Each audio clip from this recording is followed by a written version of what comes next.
তিনজন মানুষকে কখনো বিশ্বাস করবেন না। 1 নম্বর হচ্ছে নিজের ছেলে মেয়ে ছেড়ে চলে আসা নারী। 2 নম্বর হচ্ছে বিশ্বাস ভেঙে চলে যাওয়া মানুষ। 3 নম্বর হচ্ছে আপনার গোপন কথা ফাঁস করে দেয় এমন মানুষ। পুরুষ মানুষের যত রাগ তার বউয়ের প্রতি, নিজের মা বোনদের উপর নয়, কারণ তারা নিজের লোক, আর বউ তো পরের বাড়ির মেয়ে। অতিরিক্ত ভালোবাসা কিছু না, সব মন ভোলানো গল্প। পুরুষ মানুষের সৌন্দর্যে নারী কখনো আটকায় না, নারী আটকায় পুরুষের দায়িত্বে, তার প্রতি শ্রদ্ধায়, মায়া, সম্মান ও ভালোবাসায়। একজন দায়িত্ববান পুরুষ, একজন হ্যান্ডসাম ধনী পুরুষের চেয়ে নারীদের চোখে উত্তম। বাবার পরে স্বামী, একমাত্র ব্যক্তি যে 200 টাকার শার্ট পরে আর স্ত্রীকে 2000 টাকার শাড়ি কিনে দেওয়ার ক্ষমতা রাখে। মাশাআল্লাহ। মায়া ত্যাগ করতে শেখো, দেখবে কষ্ট কমে যাবে, কারণ মায়া জিনিসটা নেশার চাইতেও খারাপ। গরমে সংসারে কাজকর্ম রান্নাবান্না কিভাবে একা হাতে গুছিয়ে করব, পরিপাটি সংসারের আসক্ত থাকলে সব সম্ভব। তো নতুন দিনে নতুন আরেকটি ভ্লগ ভিডিও নিয়ে হাজির আমি আপনাদের মাঝে সাভানা, ভারতের ছোট্ট একটা গ্রাম শীতলকুচি জেলা থেকে বলছি। তো welcome back to my channel. আসসালামু আলাইকুম। তোমরা সবাই কেমন আছো? আমি আশা করি তোমরা সকলে ভালো আছো।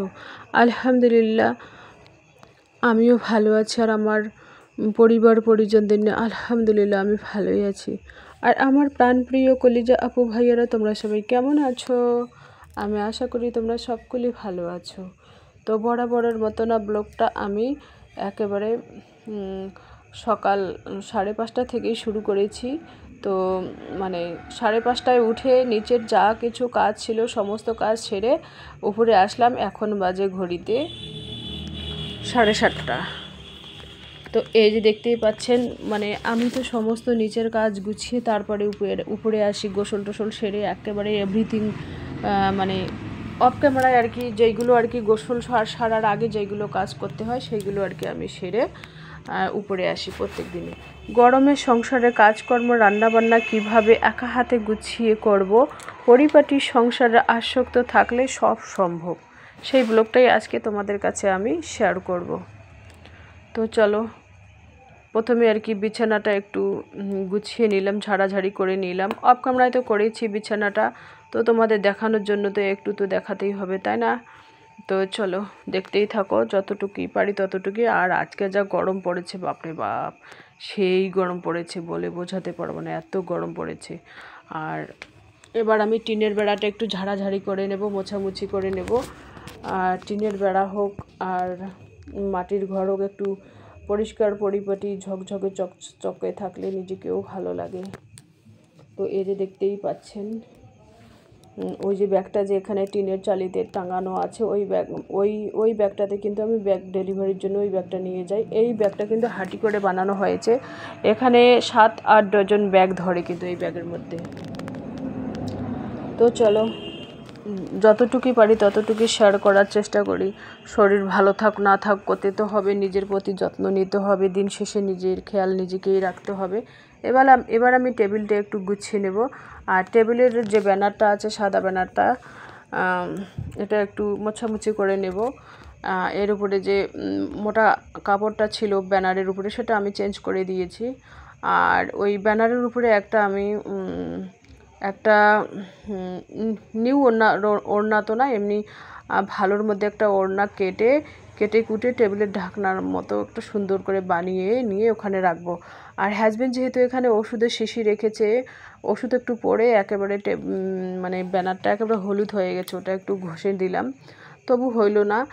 মনে হয় ছাপের পানি দিয়ে একটু ডলে ডলে ঘষতে হবে, তারপরে উঠবে। সাদা জিনিসের মধ্যে যদি কোনো হলুদ বা কালো জিনিস পরে দেখতে খুব খারাপ লাগে আর কি। তো এবার আমি কাঠের ফার্নিচারের আলমারিটা একটু ঝকঝকে চকচকে করে নেব। এটা ওই আগামীবারে নিয়েছি এই আলমারিটা, 1 বছর হয়ে গেল এই আলমারিটা। কাঠের আলমারি আমার কিন্তু আশা ছিল, অনেক দিনের আশা ছিল যে একটা 3 পাল্লার একটা ওয়ার্ডরোব কিনবো, কিন্তু সেই ওয়ার্ডরোব নেওয়া হয়নি। ওয়ার্ডরোবের দাম অনেক, 30, 35, 40 এরকম রেঞ্জের নিলে কিন্তু খুব সুন্দর ওয়ার্ডরোব হয়। তো আমার অনেক দিনের স্বপ্ন একটা ওয়ার্ডরোব, ওখানে কাপড় চোপড় গুছিয়ে রাখবো। আমার যেহেতু অনেক কাপড় চোপড় একই আলমারিতে হয় না, কারণ ছেলের আব্বার আমার একটা আলমারি আমাকে একাই লাগে। জানোই তো মহিলাদের অনেক কাপড় চোপড় লাগে। তো এবার আমি মশলার জারগুলো একটু মোছামুছি করে নেব শুকনো ন্যাকড়া দিয়ে। অনেক দিন থেকে আর কি রান্নাঘরটা ডিপ ক্লিন করতে চাই, কিন্তু হয়ে ওঠে না। জানোই তো তোমরা, আমি আর কি ঘরের দিক বাইরের দিক দুদিক দিয়ে আমাকে সামলাতে হয়, ম্যানেজ করে নিতে হয়, সেই জন্য আর কি হয়ে ওঠে না। দেখবো যেদিন টাইম হবে সেদিন কিন্তু আমি সময় বের করে কিচেনটা একবারে ডিপ ক্লিন করে নেব। তো এরপর আমি একটু এই ছোট বারান্দাটা একটু ঝাড়া মোছা করে নেব। আমি কিন্তু প্রত্যেক দিনে অফ ক্যামেরায় হোক মানে ক্যামেরার সামনে হোক একটু ঝাড়া মোছা করি। কমসে কম নিচের উঠানের কাজ, উপরের কাজ 1.5-2 ঘন্টা তো লাগবেই। প্রত্যেক দিনে ঝাড়া মোছা করলে কিন্তু অত নোংরা আবরণ আর কি জমে না আর কি, খুবই ভালোই লাগে আর কি। তো আজকে আবার আমি ওই আম কেটে মানে কালকের ব্লগে আমি শেয়ার করেছিলাম মানে আমের আচার বানানোর জন্য। যেহেতু আমের সিজন পড়েছে, আমের তো আচার একটু বানাতেই হবে, তাই না? তো সেদিন মেয়ে কুড়িয়ে নিয়ে এসেছে সেই আম। আজকে আর কি কালকে রাতে আর কি নুন হলুদ মেখে রেখে দিয়েছি, আজকে আর কি রোদে শুকাতে দেবো, তারপরে রাত্রিবেলা আর কি আচার করব। আচারের মশলা এখনও আনা হয়নি, কালকে নিয়ে আসবো। আপাতত আর কি এমনি যতটুকু মশলা বাসায় আছে অতটুকুই দিয়ে আচারটা পাতার চেষ্টা করি, তারপরে মশলা পরে দিলেও চলবে আর কি। তো এবার আমি রুমটা একটু ঝাড়াঝাড়ি করে নিয়ে তারপরে মোছামুছি করে নেব, আর তারপরে বাদবাকি যতটুকু কাজ পারি ততটুকু তোমাদের কাছে শেয়ার করব। আর ইয়েলো কালারের বেডশিটটা আমি ধুয়ে দিয়েছি, এবার আমি রুমটা আর কি মোছামুছি করে নেব একটু।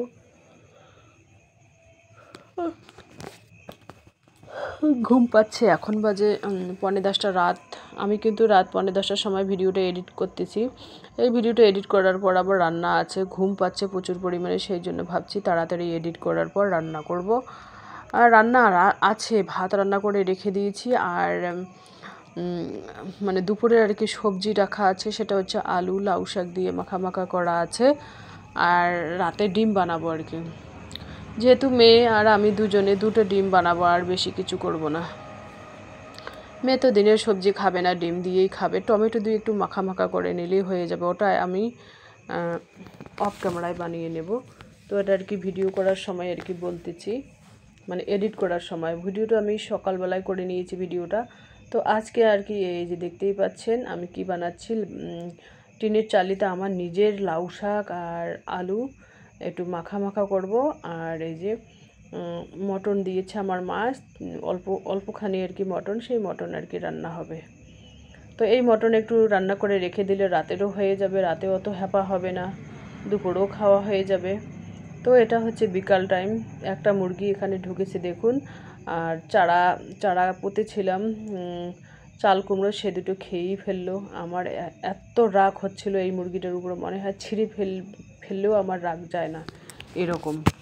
আরে ও ঢুকলো কিভাবে দেখুন, চারপাশে রন্না দিয়ে ঘিরে দিয়েছি ছোট সাইজের দুইটা আর কি চারা গাছ পুঁতেছিলাম। এই যে দেখুন আম এখানে শুকোতে দিয়েছি, ডিম তুললাম, 6টা ডিম পেড়েছে, 6টা ডিম তুলে নিলাম।